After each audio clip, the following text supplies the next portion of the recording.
इसी पीपल के पेड़ के सामने गौरी की झोपड़ी थी, जहां पर वो माँ को लेकर आई थी, रुद्र ने कहा। पर इस पीपल के पेड़ के सामने तो कोई झोपड़ी नहीं दिख रही है, पीयूष ने कहा। वही तो पीयूष, वो झोपड़ी तो अजय और माखनलाल को भी नहीं दिखी थी, तो हमें कैसे दिखेगी, रुद्र ने कहा। पर तुम्हें कैसे पता, रुद्र की अजय और माखनलाल यहीं पर इसी पीपल के पेड़ के पास आए थे, तन्वी ने पूछा।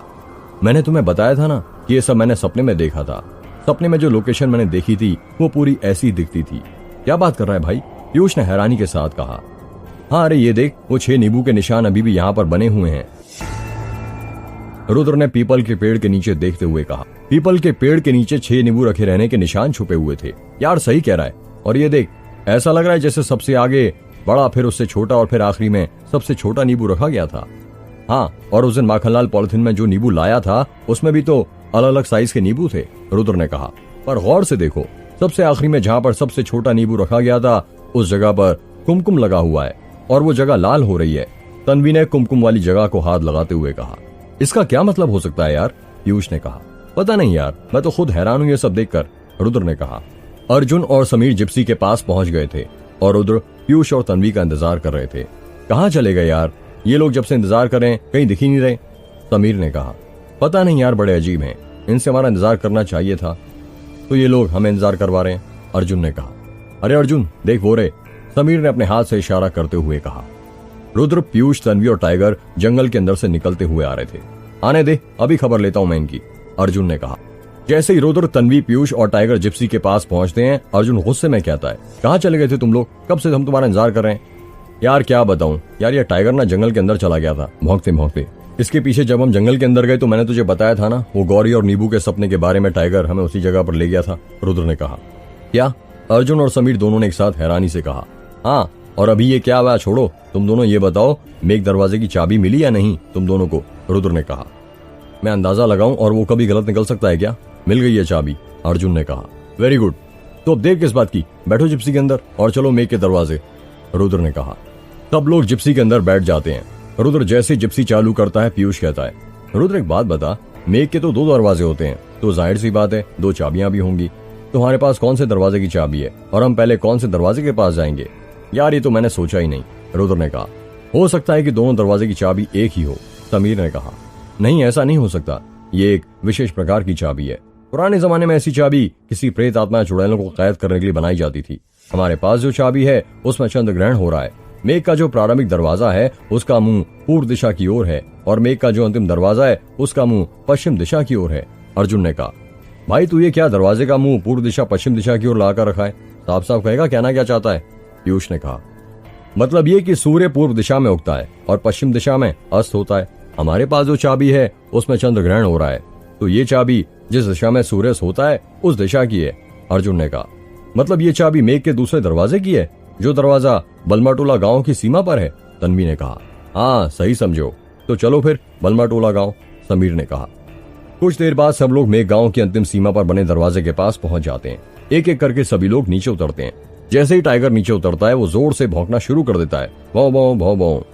यार ये टाइगर को क्या हो गया, फिर भौंकने लग गया, समीर ने कहा। पता नहीं यार, आज कुछ ज्यादा ही भौंक रहा है, आज से पहले तो इतना कभी नहीं भौंका, रुद्र ने कहा।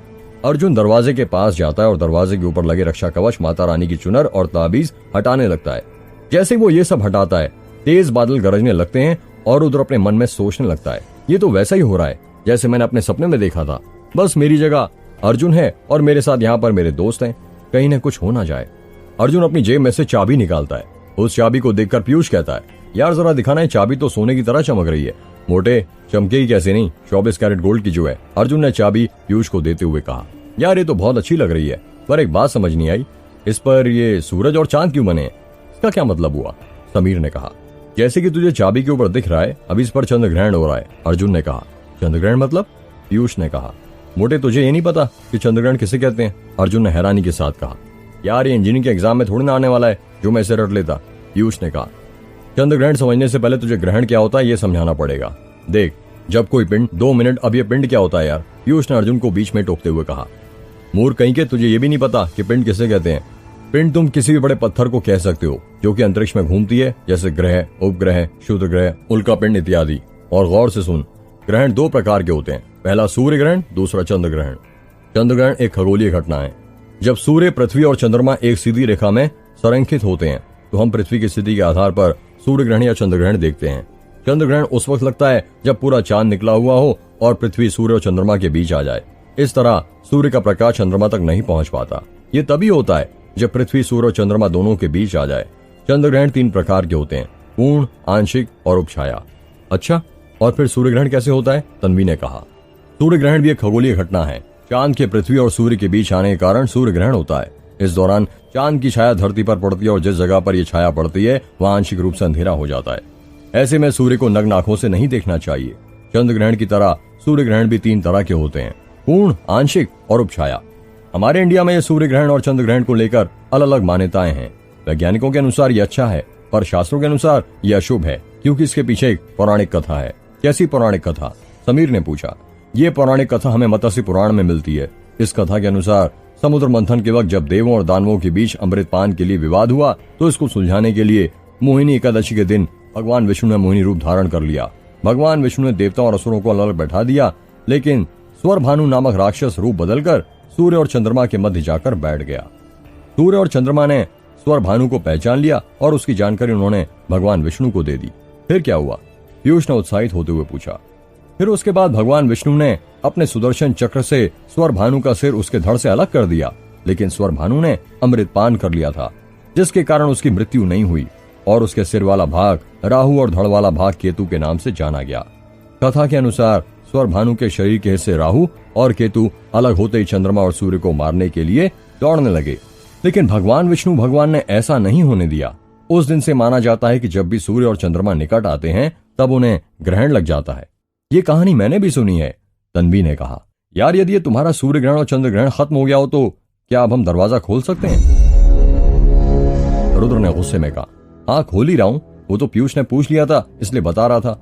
अर्जुन ने चाबी ताले के अंदर डालते हुए कहा। अर्जुन चाबी घुमाता है पर ताला नहीं खुलता। अर्जुन चाबी को ताले से बाहर निकालता है और दोबारा चाबी को ताले में लगाकर ताला खोलने की कोशिश करता है, लेकिन ताला फिर भी नहीं खुलता है। यार रुद्र, ये चाबी तो ताले में लग गई पर ताला क्यों नहीं खुल रहा है?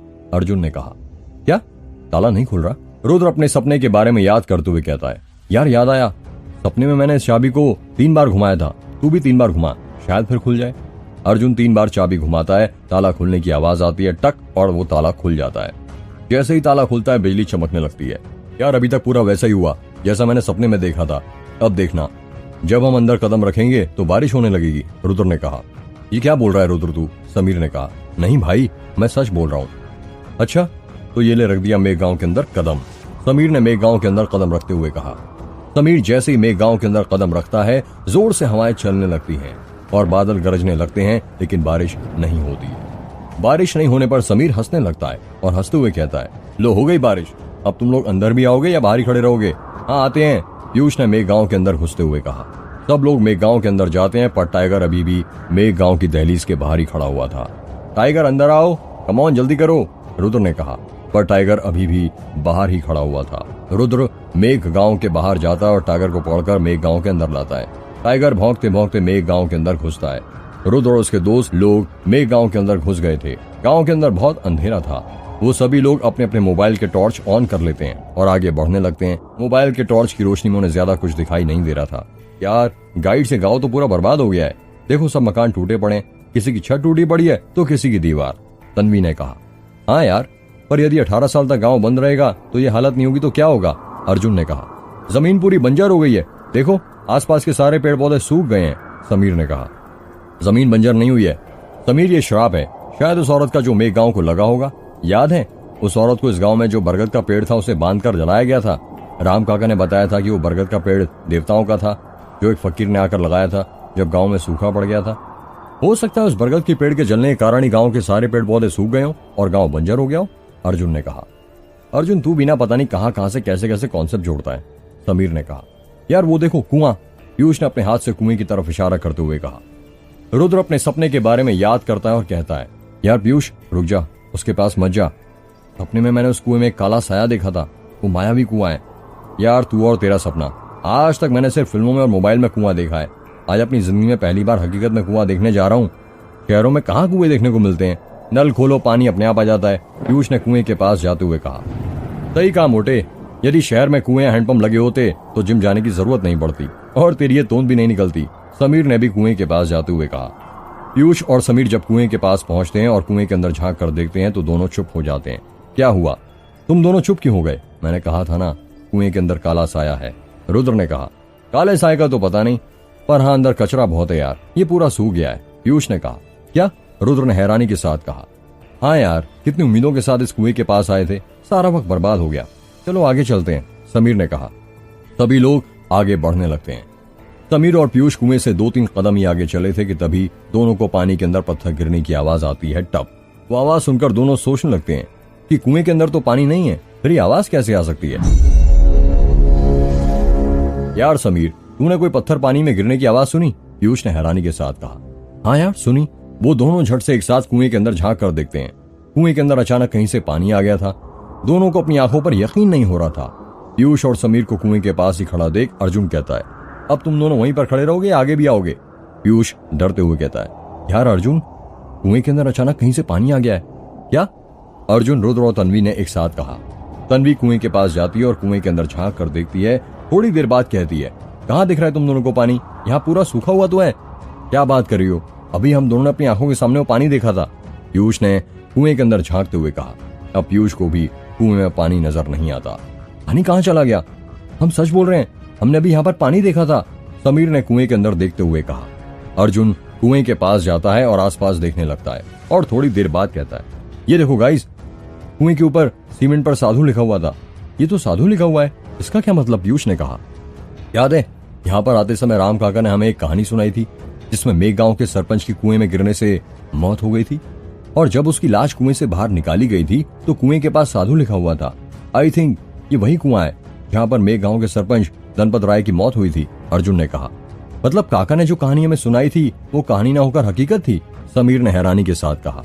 हाँ भाई, काका ने आज तक हमें कोई कहानी नहीं सुनाई है, बस असलियत बताई है। हमें इस गांव में संभल कर चलना चाहिए, शायद अब हमारी जान को भी खतरा है, अर्जुन ने कहा। मतलब इस गांव में सही में उस औरत की आत्मा भड़क रही है, तन्वी ने कहा। ऐसा मत बोल यार, अब मुझे डर लग रहा है, पीयूष ने लंबी सांस लेते हुए कहा।